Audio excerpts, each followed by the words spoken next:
जब से हनुमान मंदिर का जीर्णोद्धार हुआ, उसमें प्रतिष्ठित प्रतिमा की साख भी बढ़ती जा रही थी दोस्तों।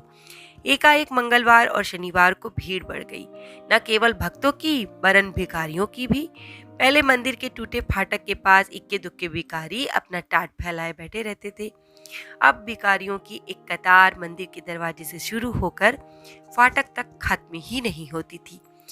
भक्त हनुमान जी के दर्शन करते और प्रसाद का दोना लेकर जैसे ही बाहर आते, भिखारियों की आवाजें कोरस में हाक लगाती, ए बहन जी प्रसाद तो देती जाओ, तो हार सुहाग बना रहे, बाल बच्चे राजी रहे। अक्सर भक्त एकाध भिखारी को थोड़ा सा प्रसाद देकर फाटक की ओर तेज कदमों से लपक लेते थे। उनके जाते ही शुरू होती भिखारियों की गाली गलौज और कोसना। ये सिलसिला रात 10 बजे तक चलता रहता। फिर मंदिर की बत्तियां एक एक करके बुझने लगती। मिठाई वाले अपनी दुकान बढ़ा देते। हनुमान जी और उनके संरक्षक विश्राम के लिए चले जाते थे। देखते देखते मंदिर के अंदर और बाहर सन्नाटा छा जाता। मिसेस भार्गव को शहर के हर भगवान से शिकायत थी। दिक्कत ये नहीं कि भगवान उनकी सुनता नहीं, बल्कि ये थी कि गलत सुनता था। जो नियामतें वो अपने लिए मांगते, भगवान उनके पड़ोसियों और उनके संबंधियों को दे डालता और उनकी मुसीबतें उनके गले में डाल देता। मिसाल के तौर पर मिसेस भार्गव चाहती थी उनका बेटा विश्वास अपनी क्लास में अव्वल आए। इस आकांक्षा के लिए उन्होंने क्या क्या नहीं किया। बच्चे के लिए 2-2 ट्यूशन रखे, पति से झगड़कर वीडियो उठाकर ताले में रखा, स्वयं हफ्ते में 3 दिन उपवास भी किया। लेकिन जब रिजल्ट आया तो उनका विश्वास तो 6 विषयों में फेल था। मिसेस भार्गव बिलक बिलक कर रोईं। उन्हें बेटे के फेल होने के साथ साथ इस बात का दोहरा गम था और सदमा पहुंचा था कि उनके पड़ोसी का बेटा राकेश अपनी क्लास में फर्स्ट आया था। है ना अजूबी बात।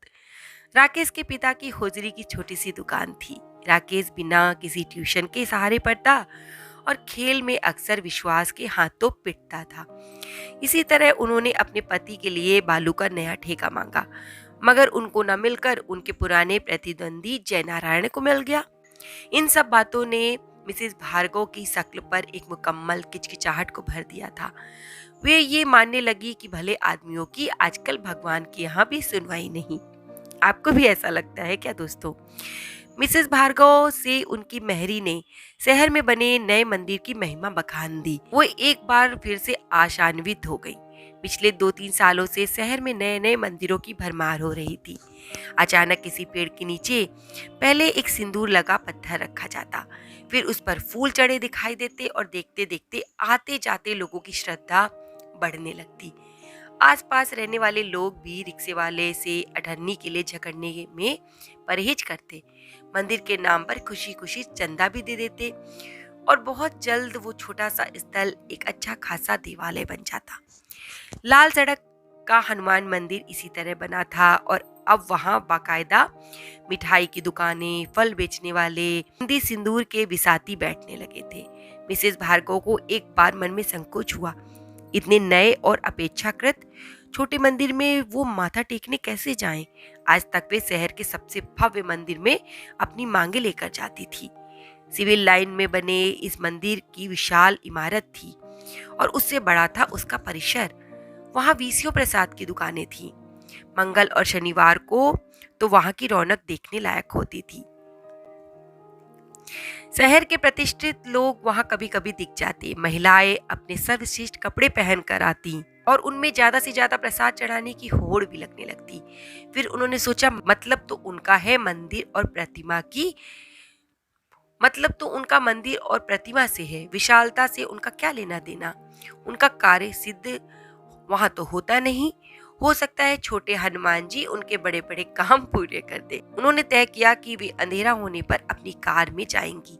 ज्यादा कीमती साड़ी और आभूषण नहीं पहनेंगी ताकि पहचान ना ली जाए। बस माथा टेक कर चालीसा के 2-4 शब्द पढ़कर प्रसाद चढ़ाकर और अपनी मांग भगवान के आगे रखकर जल्दी से आ जाएंगी। उन्होंने किया भी ऐसा ही। लेकिन जब वो मंदिर पहुंची, वहां उनके स्तर और परिचय की बहुत सी स्त्रियां मौजूद थीं। हल्के संकोच और विस्मय के बाद सभी नॉर्मल होने की कोशिश करने लगी। उन्होंने अपने अपने तर्क ढूंढे हुए थे पहले से। मंदिर से क्या होता है? अपना मन भी तो देखना चाहिए। जो सुन ले वही तो भगवान होता है। मेरी कामना पूरी होगी तो सबसे पहले इनकी सीढ़ी पर संगमरमर लगवाऊंगी। मंगलवार और शनिवार को महिलाओं का मेला अब लाल सड़क पर लगने लगा। मिसेस भार्गव भी अब दिन दहाड़े आने लगी। साथ की सभी स्त्रियां नई नई सज धज कर आती। शीश झुकाने का कार्यक्रम 5 मिनट में निपट जाता, लेकिन वे सब मंदिर के अहाते में काफी देर तक बतियाती रहती थी। एक दिन मिसेस भार्गव हनुमान जी का दर्शन कर मंदिर से निकल रही थी कि उनकी नजर अपनी मेहरी पर पड़ी। वो अपने छोटे बेटे की उंगली पकड़े मंदिर में जा रही थी। कहने लगी, नमस्ते बहन जी। मेहरी ने कहा। मिसेस भार्गव को धक्का लगा। उन्होंने उम्मीद नहीं थी कि मेहरी यहाँ मिल जाएगी। तुम भी यहीं आती हो क्या दर्शन करने? और क्या, हमारी बड़ी श्रद्धा है हनुमान जी पर।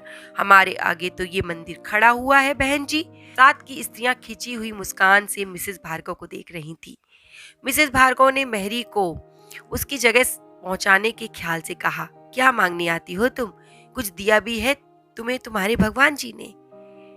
मेहरी भी घमंड के साथ बोली, क्यों नहीं बहन जी, मैं सिर्फ 2 वक्त की रोटी मांगने आती हूँ, वो मुझे भगवान बराबर दे रहे हैं, और क्या चाहिए?